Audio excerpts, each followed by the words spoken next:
every application we fill out, every interview we attend, every even informational session we attend is getting us one step closer to the next job that we're meant to get. It's all practice, it's all that sort of cadence, right? Of how we're presenting ourselves. So thank you everyone for joining us today. My name is Karen Coe, and I am helping forward-thinking companies provide personalized career development for women in tech through cross-company mentorship. So our organization, WEST, stands for Women Entering and Staying in Tech. And with everything that's going on in the industry right now, we wanted to do our part in helping folks be able to enter or re-enter into the job market. So I'm thrilled that we're joined today by Remy Schor, who's the head of talent acquisition at Embrace, to chat about all things recruiting.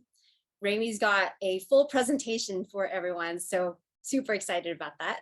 And then after which, we're going to open it up to Q&A. So Remy, go ahead. Awesome. Thanks, Karen. Okay. So I do have a very brief introduction about myself.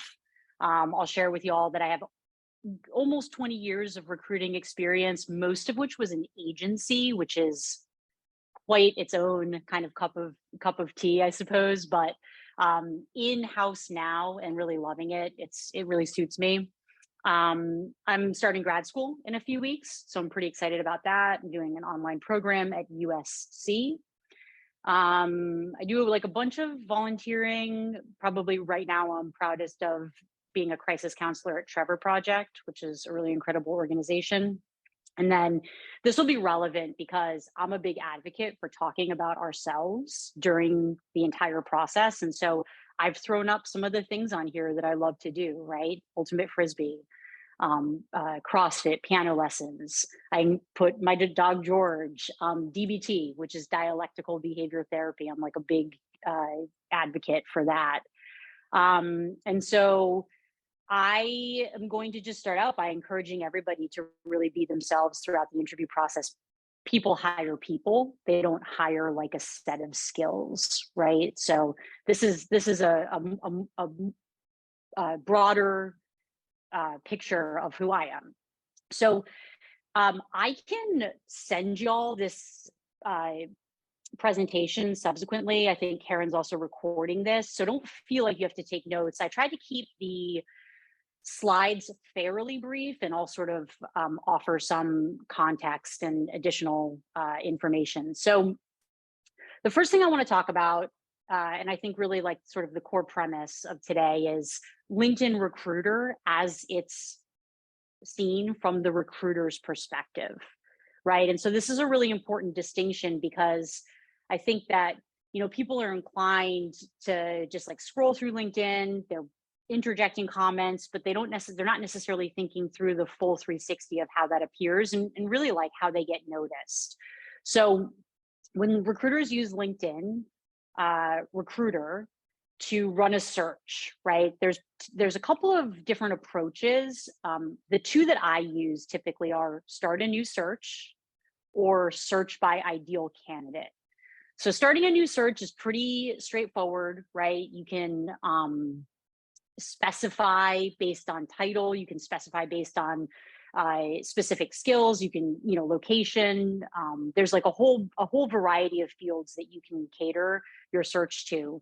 But keep in mind that, you know, for the reason why I used product manager as an example here is because in spite of what, and forgive me, I think Sherry said, product management tends to be like pretty often called product management, right? And so that's a really good example of the type of title that's pretty explanatory in its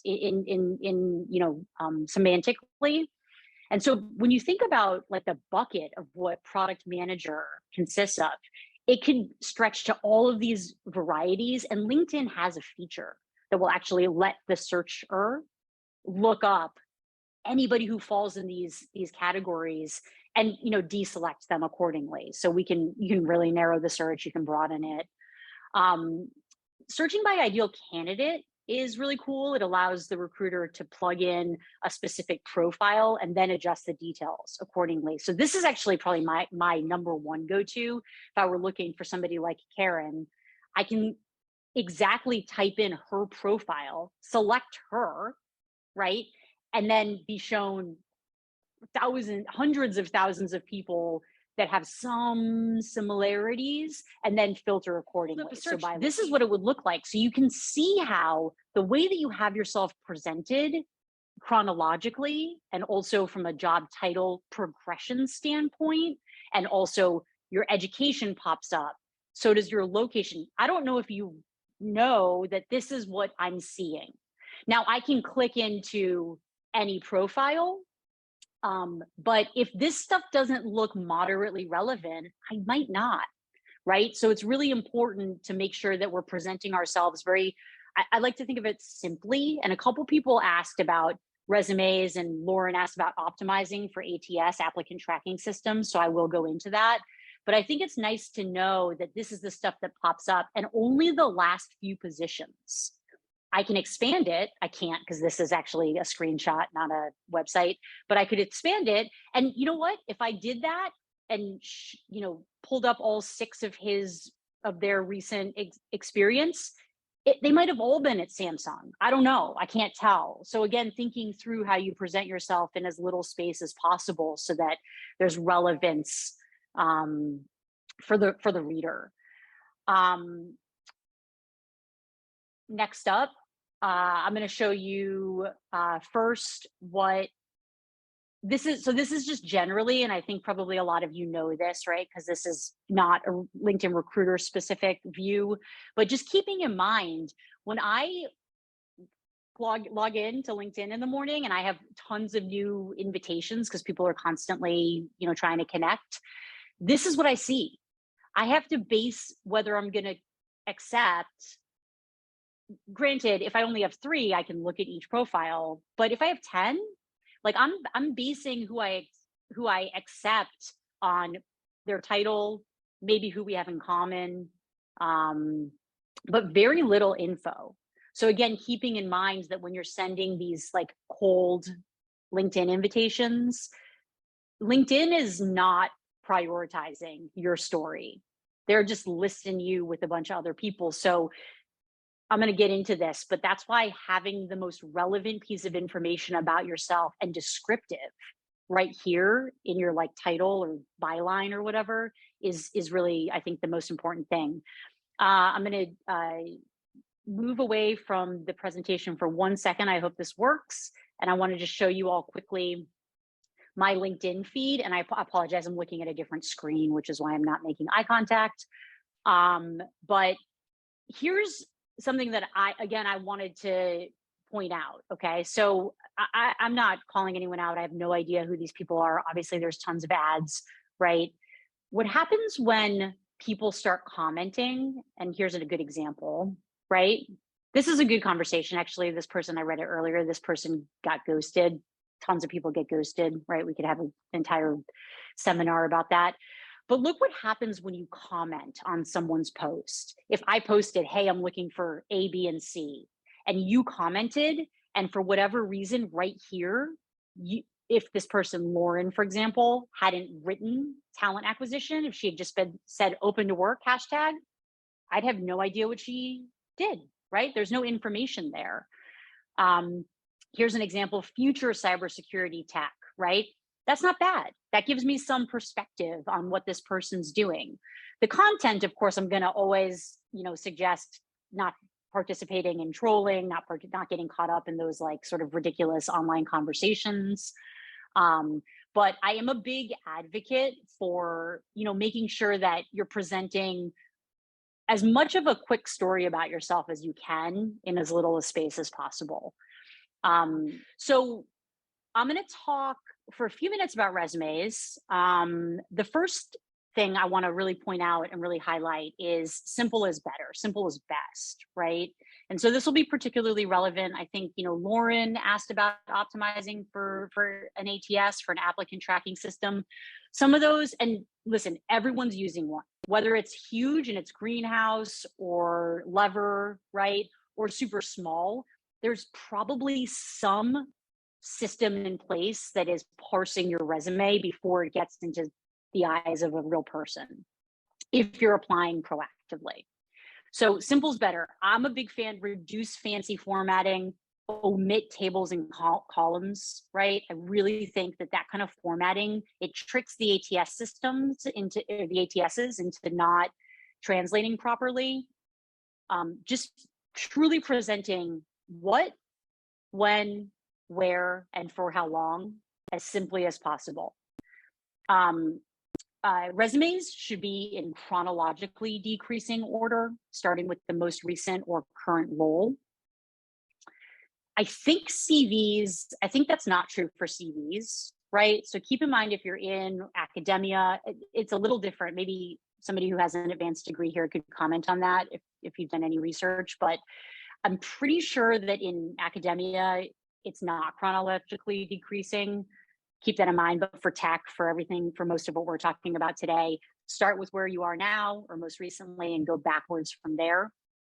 A really common curiosity here would be, what if my most recent role isn't terribly relevant to what I'm looking to do next? That would be a really good question if any of you were wondering that. And I would say, I would still suggest erring on the side of decreasing chronological order.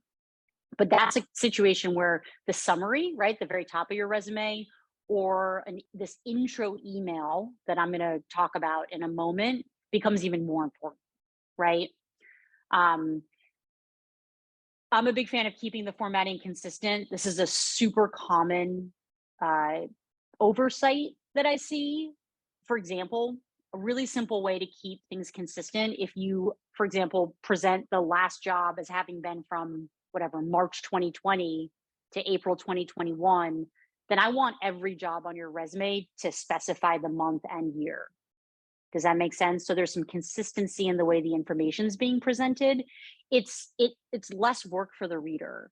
If we start to deviate from consistency, then they have to do more work to figure out the same amount of information. And we're trying to make it as easy on the reader as possible. Hey, Remy, I have a question. Yeah, please. Is it true that recruiters spend only 6 to 7 seconds on each resume? Yeah, definitely. I look and know immediately if it's somebody that I'm going to reach out to. Yeah, I mean, it's definitely fewer than 10 seconds for sure. So again, the less noise, the better. Another example would be maybe your current job or your last job you're really proud of because it is in a really cool space or it received a specific amount of funding. There's something unique about it. And I see this and I like it. You put a little bit of info in italics under the company name. You got to do that for all the companies, right? That's just another example of consistency so that it again tracks the same throughout. This idea that we need a one-page resume, I feel, is super outdated. I'm going to tell you the truth. No one's probably reading the second page, but you don't need to cram everything into one page because you will omit important stuff. So yeah, I mean, I like to include work history, volunteer experience, any side interests. I said this earlier at the very beginning, people hire people. So demonstrating that you're multidimensional and not just like one thing as determined by the previous job title you had, I think is really important.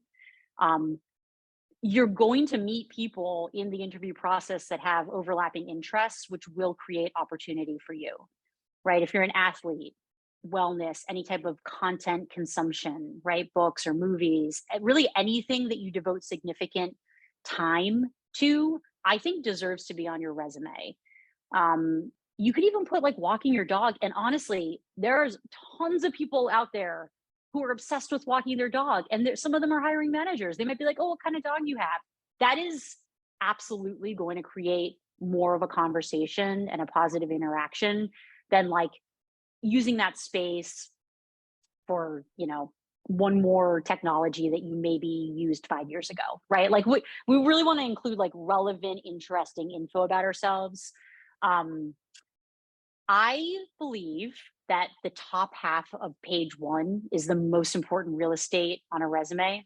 I sort of view it as like the above the fold for those of us that still read a paper newspaper, right? It's the breaking news. It's what you want the person to look at, keeping in mind they're probably looking at it on a mobile device, right? Like if I'm walking my dog and a resume pops through, especially if it's an introduction, I look at it on my phone. So the top half of that first page is pretty much all my brain has the attention for on my phone. I'll look at it, once I determine if I'm going to reach out to them, but in more detail, of course, to prepare. But it's important to recognize, and I do exclusively talent acquisition. Think about like a hiring manager for whom hiring is 10% of their job. They don't have time, right, to look at every resume in detail. So again, really prioritizing and optimizing the top half of that first page. Right. Some of what I talked about in the first sort of quarter of this presentation was how I reach out to candidates, how I proactively search for candidates. This is candidates reaching out to me. So there are two main ways, right? There's applying for jobs via email, which is like my jam. I love this. I've done this for myself many times. I've had great success helping friends and family find jobs this way. And then there's applying for jobs via a posting, which is how I found my last job. So I think both work. I think you just have to be really mindful of the amount of time that you're spending in each approach. So applying for jobs via email, first off, leveraging your connections. I will never not speak to somebody who's sent to me by somebody I know, right? And furthermore, I don't even really have to know the person. We're in the middle of interviewing a bunch of candidates for a few different positions that were referrals from a referral, which is pretty awesome when you think about it. I even had a candidate I spoke to this morning who I think is terrific, who was referred to me by somebody who we didn't offer the job to, but who loved the experience so much. He was like, look, this guy's even better than me. You're going to hire him. Spoke to the candidate. Candidate's great. I don't know the referrer outside of having interviewed him. We turned him down and he was like, here's somebody. That stuff will go around, right? That will cycle back. So I'm a big believer in leveraging your connections, friends, former colleagues, family, using LinkedIn to see who you know at a certain company, and then pinging them for introductions to the person, this is important, that you think someone like yourself might report to. Keep in mind, job titles aren't always descriptive. We're not always reporting to the equivalent person at our next job as we were at our last job. I'm reporting to a CEO right now. My last job was reporting to a VP of HR. Like, recruiting's only sort of borderline part of HR. That didn't even really make sense. So you can see the difference, right? And know that just getting creative about who you might report to next and then figuring out who that could be. I'm going to talk about this more. There does not have to be a job open or a job posted. Now, here's the thing, okay?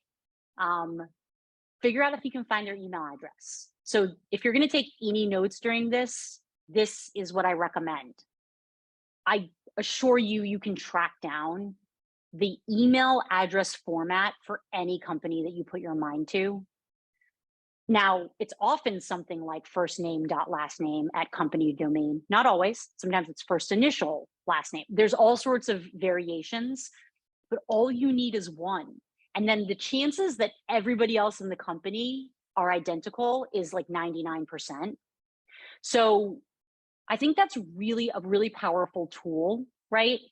Because if you're wrong, you'll get a bounce back, and then you won't even be left wondering. Either they got this email, it went through, or it didn't because I have the wrong address, right?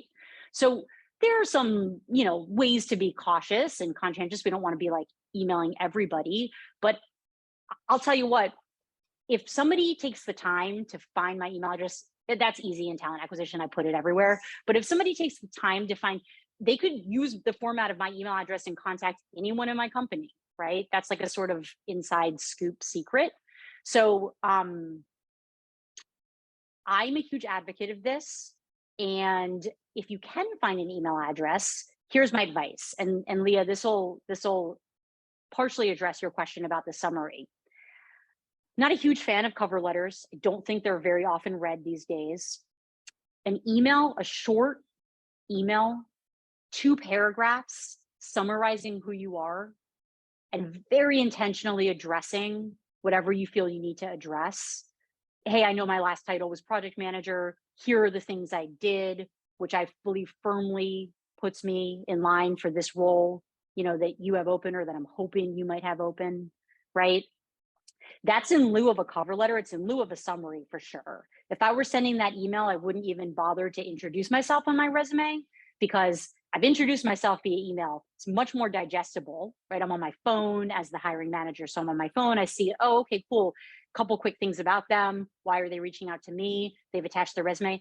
That's that's a pretty positive foot in the door. You can do this with everybody. Like I said, like my last job, I ended up getting through a posting, through an application that I filled out. I don't know. That was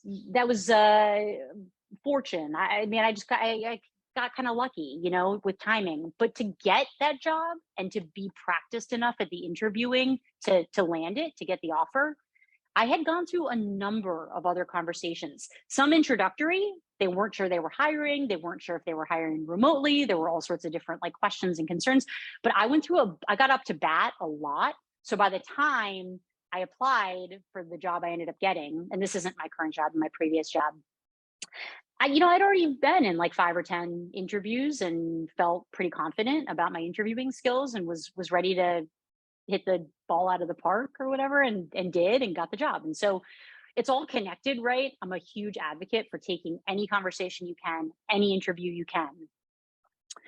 And then, yeah, I mean, my other notes for you all here is just, if there is a specific job open that you noticed, reference it, of course. At the end of the day, every single interview, every application we fill out, every interview we attend, every even informational session we attend is getting us one step closer to the next job that we're meant to get. It's all practice. It's all that sort of cadence, right, of how we're presenting ourselves. And then applying for jobs via a posting, you have a little less control here. You probably aren't going to hear back very often. It might feel generic when you do hear back, although I'll tell you, when people apply and they're not the right fit, I do send a personal note. It's pretty formulaic, but I've looked and determined it's not the right fit. We're at fewer than 100 people. So, you get to a point where you're at 500 plus, and that's probably not possible. Which is why this, again, applying for jobs via email and through referrals is so much better, because you at the very least get noticed. It's really important. I mentioned, a cover letter can come in handy. I don't think they're necessary. Again, I don't think that they're often read.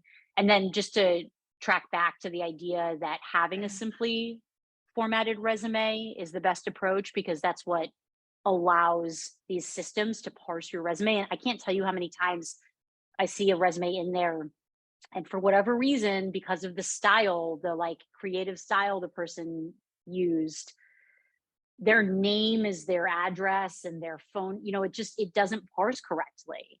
And I think that's avoidable. I think LinkedIn is a really good resource. So it doesn't surprise me to hear that you've seen some success this week through LinkedIn. And there's not really a great answer, Lauren. The truth is, it's a bit of a dice roll. You don't have a ton of control. You can't really see where your resume is in the process. You don't know if someone's read it. You don't know if the right person has read it, which again is why I'm such an advocate for emailing people directly and being like, hey, can we talk? And it seems like a high hill, right? Or a mountain to climb. But if you take the time to send 20 direct emails, right? People will respond.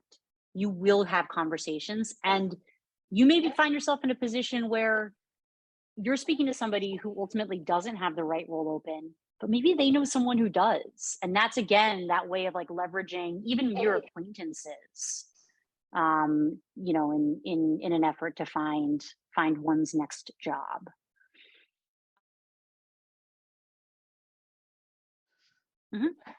Yeah, I do. Again, my team is very small, so I only have one direct report. She doesn't, right? Like I still handle all of the recruiting, outbound and inbound. I go through all of those applications. And I try to respond in a timely manner, but I can't always, you know. And the tricky thing, I'm going to point this out, and this is the sort of like peek behind the curtain. A lot of companies have roles that are posted that they either would hire if the right person applies, or they would have hired a quarter or two ago, but aren't right now. And I'll be honest, I have a few roles posted that I'm not currently hiring for, and they become lower priority. And they're still posted because they do represent people we need. I just don't think we need them today. And there's not really any way of knowing that if you're a candidate. If you're looking at, my careers page, I probably have 15 jobs posted. Maybe 11 of them are urgent today hires, and the other 4 are somewhat opportunistic, except wait, because we're not hiring opportunistically at the moment. So again, you don't have as much control. If you email me directly with your resume and a quick, summary of who you are, I can say to you proactively, you know what, this is great. I don't have that role open right now, even though it's posted. Or, I'll be hiring for this next quarter. Or yes, this aligns with this job I have open. So again, it's just less control.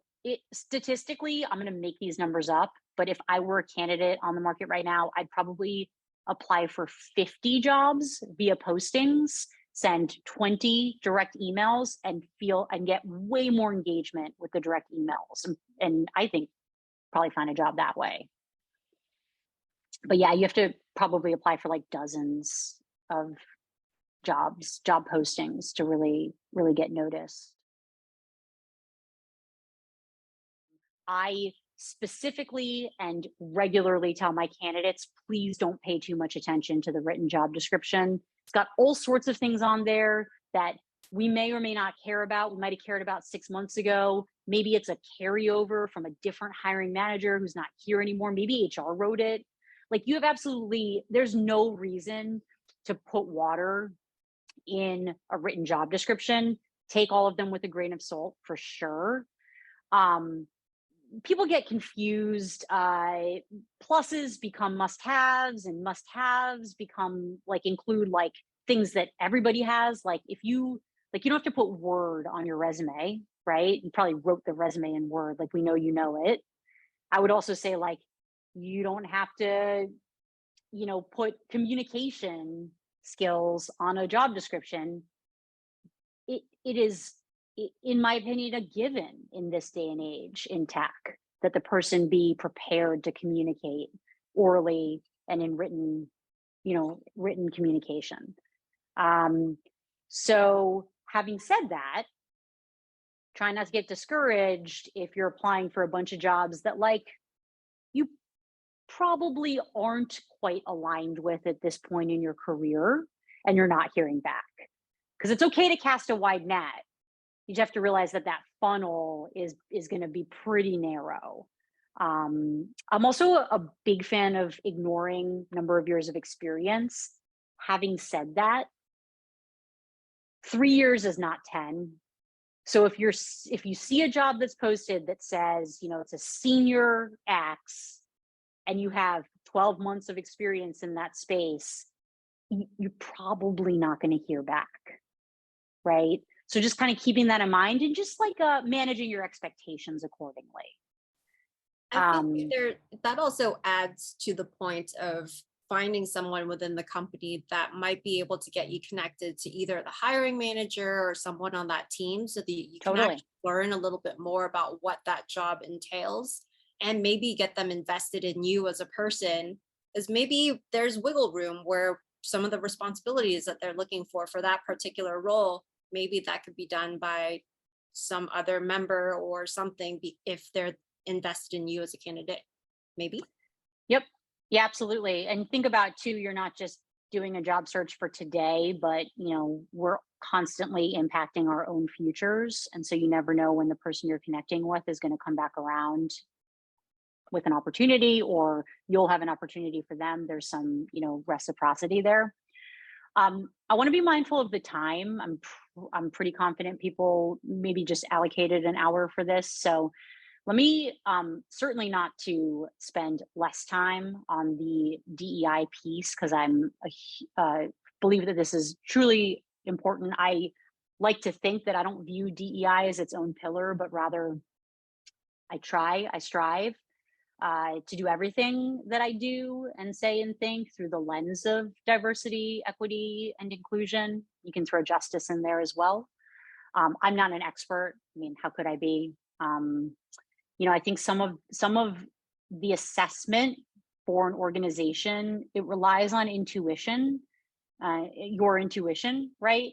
And the level of comfort and trust that you are able to find with the people you're interviewing with. So trust yourself. Ask who have you met during an interview. If you're a female candidate and they've only introduced you to men, let's say, for example, maybe they've only introduced you to white men. I think it's pretty reasonable to be like, hey, do any women work there? Right? Like, that's a pretty reasonable question. If you don't feel comfortable asking that, maybe it's not a very comfortable environment, right? Like, I understand the balance of nerves in an interview with like what you really want to know, but hopefully you can find an advocate within the interviewing process that you feel you can ask those real questions to. I also advocate for asking or attempting to meet with a potential peer. So often we introduce candidates to a bunch of managers and senior level leadership. As a candidate, if I'm provided I'm not the first person on a team, I want to speak to somebody that I'd be working alongside. Not so I can get like the inside scoop on the hiring manager, although that's not a bad thing to get. More so I can like get a genuine sense of like work-life balance and meaningful expectations. If it's unlimited PTO, do people take their PTO? That's something that the hiring manager is always going to say is true, but a peer will tell you the truth, I think. Potential peer. Okay, I feel a little rushed here because I really want to talk about salary negotiations real quick. Let me just read through this. So I think the interview process is broken, right? We're basically meeting with different people from a company 2 to 4 times, and then trusting them to provide a safe and challenging environment where we'll spend the majority of our time, our waking hours, right? So this balance between what helps someone feel a high level of job satisfaction and well compensated, it's pretty precarious, right? So nowhere is this system of interviewing and finding a new job tougher than at the salary negotiation part. It'd be awesome if every company wanted to pay people as much as they could afford to pay, but that is not the way the budgets work, right? In fact, the company you're talking to, my company, companies that have 1 or 200 people, they might not even have salary bands legitimately. And that's because that's what VC companies are suggesting. Don't band your salaries when you're early stage. Don't create, be flat. Don't rely on titles.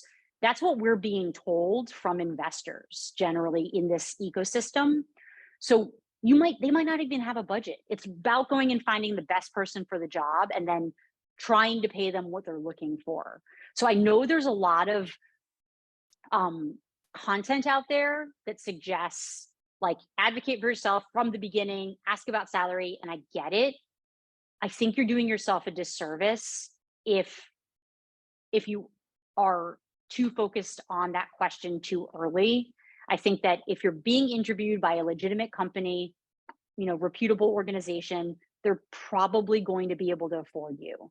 And it's just a question of how you talk about that compensation package holistically. So I'm sorry to say, play the game, right? Play the game a little bit. If they ask you, hey, what's your salary expectation?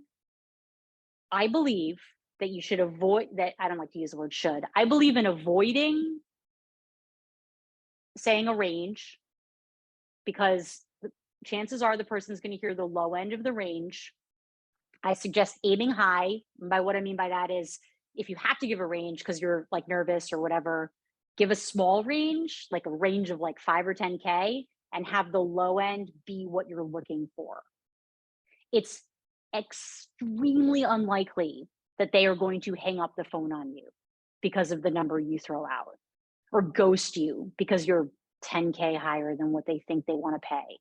It's very unlikely, but I also acknowledge that this is a skill. And so I would say you got to get up to bat, you got to practice. And that's, again, where taking interviews comes into play. When I say try to flip the question back on the interviewer, if somebody says to me, what are you looking for? My question is, and this will contradict what I said earlier, what do you have budgeted for this role? Or even better, because they might not have a budget, what do you believe my skill set is worth in this market? So I'm a big fan of asking that.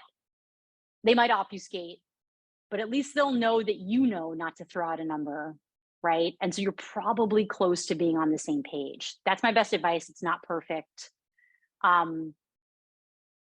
Please, please, please watch out for scams. There are employment scams happening right now that are absolutely ridiculous. Watch out for interviewing on Skype. No one's using Skype. Scammers are using Skype.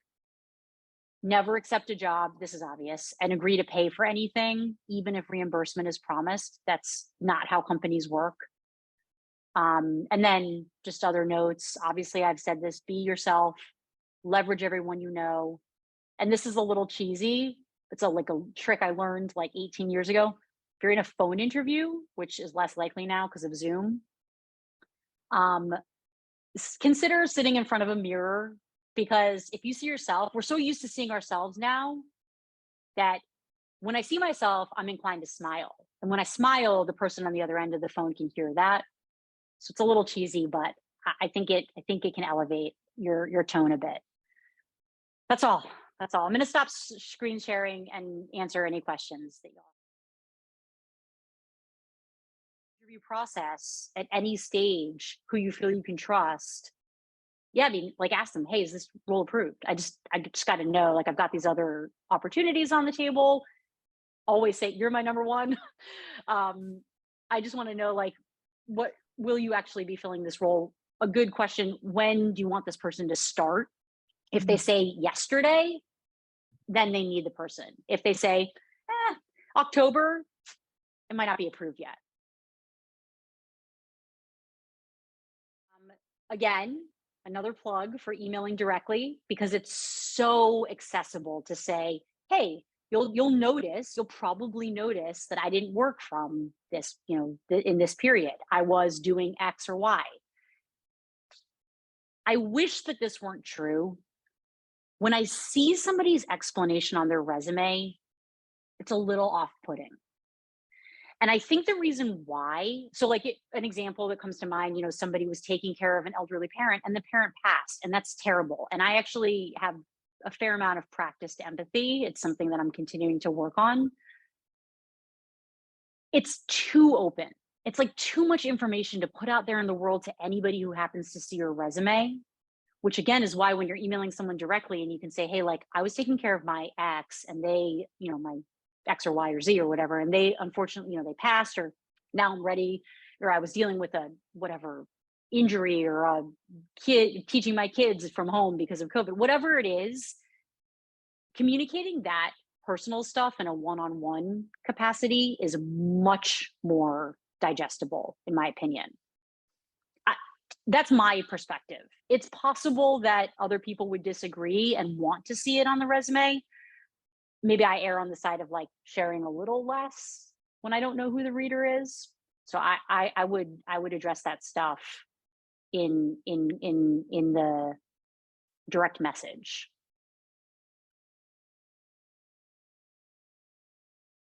Probably you've got to go bigger company.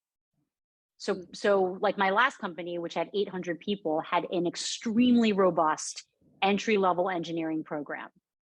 I mean, we probably hired 20 brand new, like recent college grads, right? So that's one way, aiming for bigger companies.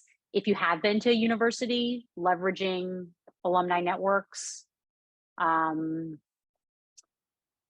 I'm not an advocate for unpaid internships, but there's a lot of paid internships these days. And so maybe trying to find a paid internship and then leveraging that into a job.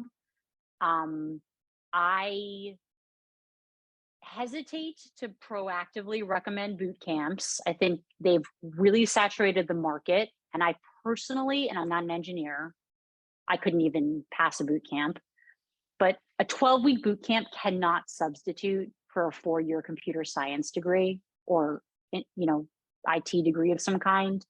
So be skeptical, be careful with giving these like boot camp companies your money, because they'll definitely place you, but then like, oh wait, you can just teach for us. Like that's like their loophole. They say like, we'll definitely get you a job, but then if they can't get you a job, they just hire you. It's like a little tautological. Oh, and then Jose, you asked what my thoughts are on finding a job on a career site and going through LinkedIn to contact the hiring manager, recruiter regarding a position. 100%. This is where I would do whatever I could to track down their email address and email them. And 3 days later, send them a follow-up email. And then if you don't hear, apply. Oh, and sometimes you can include 2 people in your email so that they both think like, oh, I should respond because otherwise it's going to look like I didn't respond. And my colleague who's also on here is going to wonder. So it can like kind of like force their hand a little. And I've seen success with that, actually.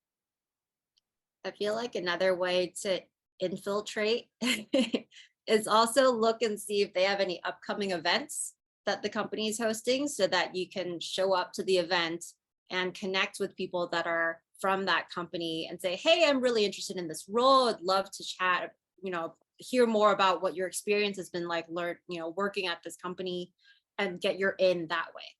Yep. Yeah, absolutely. Anytime you can be in front of somebody or connecting in a one-on-one capacity or like a direct capacity, I think that's a really good way to break in, so to speak. It was 800 people. We had 12 recruiters, all working sort of different requisitions. And so, yeah, like it's possible if you didn't get noticed on this one, you could get noticed on the other. So I guess err on the side of doing it, but know that like I'm the point person for all applications here. So if somebody applied to 3 jobs, I'm just deleting 2 of them and going with the one that makes the most sense. So sure, I don't think it hurts your candidacy within reason. Maybe like 3 max. If you start to like apply for everything, people are going to be like, oh, this software engineer is also they probably be a little off put. At some point, they'll probably think it's a scam. Yeah, or like somebody like really non-diligently applying, like just absolutely sending the resume everywhere. It's possible to oversaturate the market with your info. Which is another reason why I'm not a huge advocate of oversharing on your resume, because it's tricky. You don't want like every hiring manager in your city to know that like you recently cared for, a parent who was ailing or something. I don't know. It doesn't track for me. I just put my email address in the chat, and anybody's welcome to reach out. I taught a class last semester in the spring with Braven, Braven, which is a program for college students. They're at 300 universities around the country that basically it's for ascending juniors and seniors to help them find internships, create their LinkedIn profile, write their resume, practice interviewing. So it's exactly what you talked about doing for your students a couple years down the road. For this session, this was incredible. Thank you, Remy, so much for putting together your huge presentation for us, answering all of our questions, and being available for any questions that we have after the fact as well. Absolutely. I know that on your LinkedIn, you mentioned something about helping review resumes. So yeah, I'm going to throw that in there. Yep. To check out Remy, connect with her on LinkedIn, yep. and take advantage of this amazing opportunity. I mean, why not?